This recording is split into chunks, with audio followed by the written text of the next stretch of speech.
नमस्कार मित्रांनो, success English speaking A to Z या आपल्या मराठी यूट्यूब चॅनलमध्ये आपणा सर्वांचं स्वागत आहे. आपणास माहितीच आहे की हा चॅनल इंग्रजी शिकणाऱ्या प्रत्येकासाठी खूप महत्त्वाचा आहे. त्याप्रमाणे आम्ही प्रयत्न करत आहोत आणि पुढेही आम्ही आमचे प्रयत्न असेच चालू ठेवणार आहोत. तुम्ही जर आजच आमच्या चॅनलला भेट देत असाल तर कृपया तुम्ही आमच्या पूर्वीचे व्हिडिओ बघा आणि स्टेप बाय स्टेप करत करत इथपर्यंत या, म्हणजे तुम्हाला सगळं व्यवस्थित लक्षात येईल. आमचा चॅनल फक्त छोट्यांसाठीच आहे असं समजू नका. छोट्यांपासून मोठ्यांपर्यंत सर्वजण आमच्या चॅनलचा वापर करून इंग्रजी बोलू शिकू शकतात.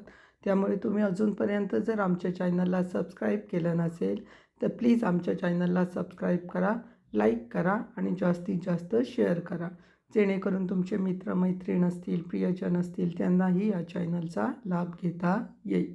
चला तर मग आता आपण व्हिडिओला सुरुवात करू.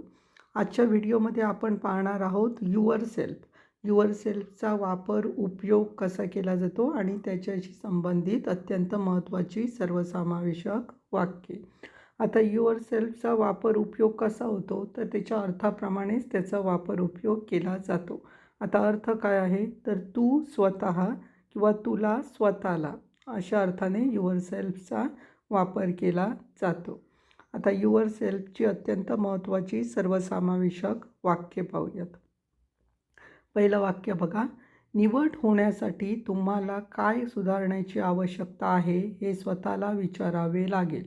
निवड होण्यासाठी तुम्हाला काय सुधारण्याची आवश्यकता आहे हे तुम्हाला विचारावे लागेल.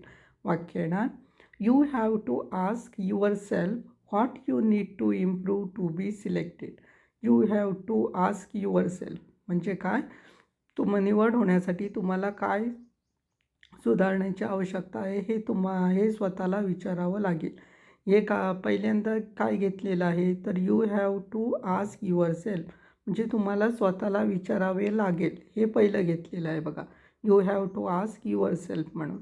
त्याच्यानंतर काय घेतलेलं आहे तर निवड होण्यासाठी तुम्हाला काय सुधारण्याची आवश्यकता आहे हे नंतर घेतलेलं आहे वाक्य. पहिलं वाक्य घेतलेलं आहे स्वतःला विचारावे लागेल म्हणजे you have to ask yourself the what you need to improve to be selected म्हणजे सिलेक्टेड होण्यासाठी निवड होण्यासाठी तुम्हाला काय सुधारण्याची आवश्यकता आहे. इथे इम्प्रूव्ह म्हणजे काय तर इम्प्रूव्ह म्हणजे सुधारणे आणि सिलेक्टेड म्हणजे काय निवड, हे लक्षात घ्या. त्याच्यानंतर दुसरं वाक्य, तुम्हाला स्वतःला मदत करायला शिकाल का. तुम्ही स्वतःला मदत करायला शिकाल का म्हणजे तुम्ही स्वतःची मदत कराल का म्हणजे आपणच आपलं काम कराल का असं आहे ते वाक्याचा अर्थ. वाक्य आहे ना, will you be learning to help yourself. Will you be learning to help yourself and questions mark. Will you be कशाला आलेलं आहे कारण वाक्य हे भविष्यकाळात आहे त्याच्यामुळे विल वापरलेलं आहे. यूसोबत विल वापरलं जातं आणि शिकाल का हो किंवा नाही उत्तर असल्यामुळे विलने सुरुवात झालेली आहे. ॲक्झिलरी वर्ब्सने सुरुवात झालेली आहे आणि ॲट लास्टला क्वेश्चन्स मार्क आलेला आहे. त्याच्यानंतर तिसरं वाक्य, तुम्हाला स्वतःला सिद्ध करावे लागेल. तुम्हाला स्वतःला सिद्ध करावे लागेल. वाक्य ना, you must prove to yourself. You must prove to yourself. Prove करणे म्हणजे सिद्ध करणे, मस्ट म्हणजे करावंच लागेल तुम्हाला स्वतःला आणि युअर सेल्फ म्हणजे स्वतःला. यू म्हणजे तुम्हाला. वाक्य, you must prove to yourself. त्याच्यानंतर चौथं वाक्य, ते स्वतःहून करा. ते स्वतःहून करा. वाक्य ना, do it by your self. Do it by yourself म्हणजे ते स्वतःहून करा. त्याच्यानंतर नेक्स्ट पाचवं वाक्य बघा, स्वतःची चांगली काळजी घ्या. स्वतःची चांगली काळजी घ्या. वाक्य ना, take good care of yourself. Take good care of yourself. Good म्हणजे चांगली, केअर म्हणजे काळजी, युअर सेल्फ म्हणजे स्वतःची, म्हणून take good care of yourself असं आलेलं आहे. त्याच्यानंतर नेक्स्ट सहावं वाक्य बघा, तुम्ही स्वतःला तिथे का ढकलले. तुम्ही स्वतःला तिथे का ढकलले. इथे आता का ढकलले हो किंवा नाही उत्तर येणार नाही, म्हणून ह्याच्यामध्ये जो प्रश्नार्थक शब्द आहे का म्हणून त्याच्या काचा अर्थ असलेला प्रश्नार्थी शब्द आपल्याला इंग्रजीमध्ये इथे घ्यायचा आहे. आता का म्हणजे काय? व्हाय यूज केलं जातं. आणि ढकलले म्हणजे वाक्य कुठल्या काळात आहे? ते भूतकाळात आहे, साधा भूतकाळ आहे. साध्या भूतकाळात सहाय्यकारी क्रियापद नसतं, त्याच्यामुळे त्यावेळी प्रश्नार्थी वाक्य किंवा निगेटिव्ह सेंटेन्स करताना डीड हे सहाय्यकारी क्रियापद वापरलं जातं, म्हणून डीड आलेलं आहे बघा. व्हाय डीड त्याच्यानंतर करता येणार, तुम्ही म्हणजे तू, यू. ढकलणे आहे क्रियापद म्हणजे पुश. युअर सेल्फ म्हणजे स्वतःला. इन देअर म्हणजे तेथे. वाक्य ओव्हरऑल सेंटेन्स झालेलं आहे. Why did you push yourself in there? Why did you push yourself in there? And questions mark आलेलं आहे. त्याच्यानंतर नेक्स्ट 7वं वाक्य बघा. कृपया स्वतःला दोष देणे थांबवा. कृपया स्वतःला दोष देणे थांबवा. कृपयासाठी प्लीज आहे ना. त्याच्यानंतर दोष देणे थांबवा, स्वतःला दोष देणे थांबवा म्हणजे stop blaming your self. Stop blaming your self.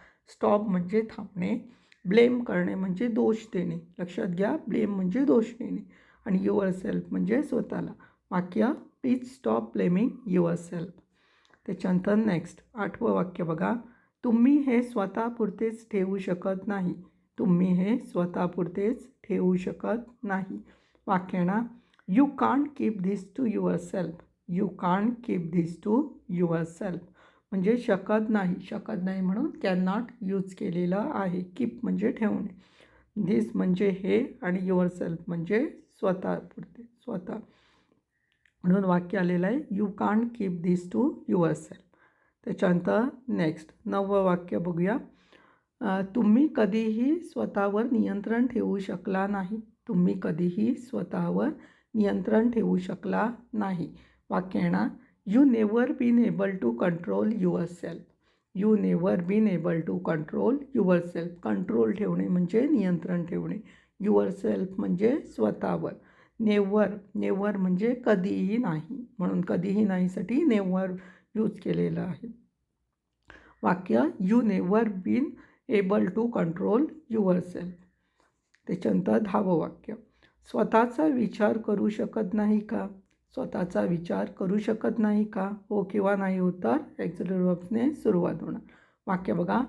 Can think for your self. Can't किंवा कांट म्हटलं तरी.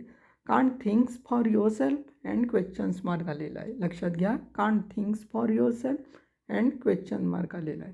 म्हणजे स्वतःचा विचार करू शकत नाही का? Can't think of yourself असं आलेलं आहे. निगेटिव्ह आहे, नाही आहे, म्हणून नाही वाक्य कसलं आहे तर प्रश्नार्थक नकारार्थी वाक्य आहे. लक्षात घ्या, प्रश्नार्थक नकारार्थी वाक्य. प्रश्नार्थक नकारार्थी वाक्यामध्ये काय आलेलं आहे हे बघा. इथे कॅन नॉट यूज केलेलं आहे. कॅन नॉट कशाला? कारण निगेटिव्ह असायला पाहिजे ते, म्हणून कांट झालेलं आहे. Can't thinks of yourself and questions आलेलं आहे.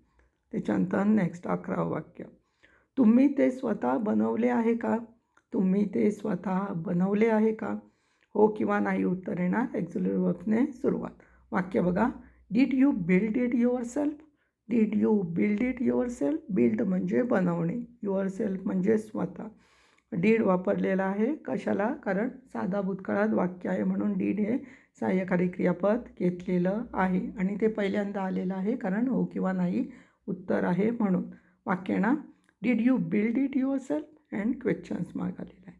त्याच्यानंतर 12वं वाक्य. तुम्हा सर्वांना स्वतःच्या बॅगा स्वतः घेऊन जाव्या लागतील. तुम्हा सर्वांना स्वतःच्या बॅगा स्वतः घेऊन जाव्या लागतील. वाक्य ना. All of you need to carry your bags by yourself. All of you needs to carry your bag. Carry करणे म्हणजे स्वतः घेऊन जाणे. युअर बॅग म्हणजे तुमच्या सर्वांना तुमच्या बॅगा.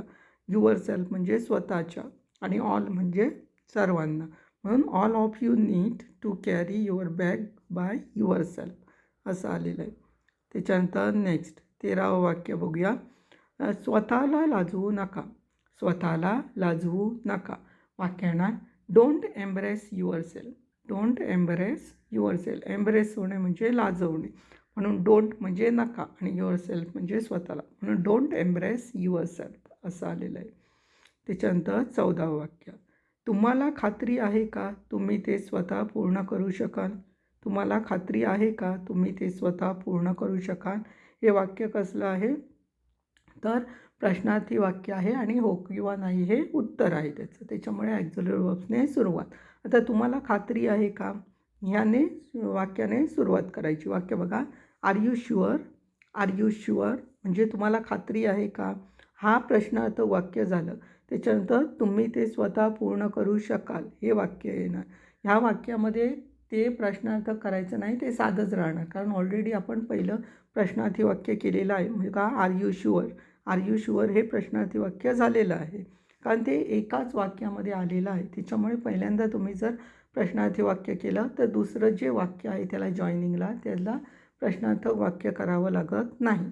म्हणून इथे बघा आर यू शुअर हे प्रश्नार्थी वाक्य झालं. त्याच्यानंतर you can finish it by yourself. You can finish it by your self हे साधं वाक्य झालं बघा. म्हणजे तुम्ही ते स्वतः पूर्ण करू शकाल म्हणून you can finish it by yourself असं आलेलं आहे आणि ॲट लास्टला क्वेश्चन्स मार्क आलेला आहे. ओव्हरऑल सेंटेन्स आलेला आहे. Are you sure you can finish it by yourself? त्याच्यानंतर 15वं वाक्य.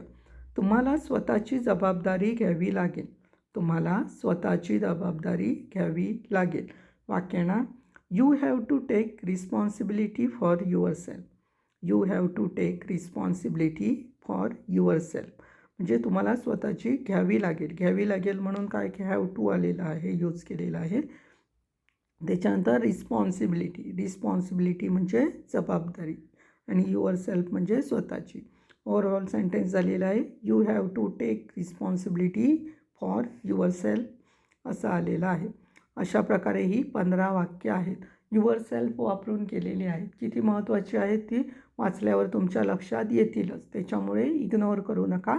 व्यवस्थित लक्ष देऊन वाचा आणि व्यवस्थित ती लक्षात ठेवा. कारण आपल्याला डेली युजेसमध्ये पण त्याचा फायदा होणार आहे. त्याच्यामुळे प्रॅक्टिस करत राहा. त्याचप्रमाणे आमचे सोशल मीडिया प्लॅटफॉर्म्स आहेत त्यांना पण भेट द्यायला विसरू नका. आमचं फेसबुक पेज आहे इंग्लिश स्पीकिंग विथ स्वप्नील स्मिताचा भाऊ म्हणून.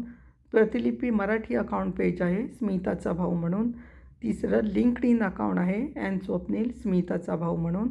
इंस्टाग्राम अकाउंट आहे नाईक स्वप्नील म्हणून. तिथे जाऊन पण बरीचशी माहिती तुम्हाला मिळून जाईल. त्याचप्रमाणे जे काही सकारात्मक गोष्टी वगैरे आहेत ते आम्ही तिथे देत असतो. त्याचप्रमाणे सिरीज वगैरे तुम्हाला वाचण्यासाठी भरपूर असं तिथे प्लॅटफॉर्म्स उपलब्ध करून दिलेले आहेत. त्याच्यामुळे तिथे जाऊन पण आम्हाला फॉलो आणि लाईक करायला विसरू नका. त्याचप्रमाणे आमचं यूट्यूब चॅनल पण एक आहे सक्सेस इंग्लिश स्पीकिंग शॉर्ट्स म्हणून. त्याची यूट्यूब चॅनल लिंक आहे https://www.youtube.com/@swapnilnaik1 म्हणून. यूट्यूब हँडल लिंक आहे @swapnilnaik1. तिथे आम्ही व्होकॅब्युलरी शब्दसंग्रह देत असतो. म्हणजे तुम्हाला शब्दांची पण ओळख व्हायला पाहिजे त्याच्यासाठी स्पेशली आम्ही तो चॅनल बनवला आहे. त्याचप्रमाणे काही इम्पॉर्टंट्स मुद्दे असतील काही नोट्स असतील ते पण आम्ही तिथे इन्क्ल्यूड करणार आहोत. त्याच्यामुळे तिथे जाऊन पण आम्हाला सबस्क्राईब करायला विसरू नका. त्याचप्रमाणे लाईक करा आणि जास्तीत जास्त शेअर करा जेणेकरून तुमचे मित्रमैत्रीण असतील प्रियजन असतील त्यांनाही या चॅनलचा लाभ घेता येईल. त्याच्यामुळे इग्नोर करू नका. नक्की सबस्क्राईब करा. चला तर मग आता आपण भेटणार आहोत नेक्स्ट व्हिडिओजमध्ये. तोपर्यंत धन्यवाद.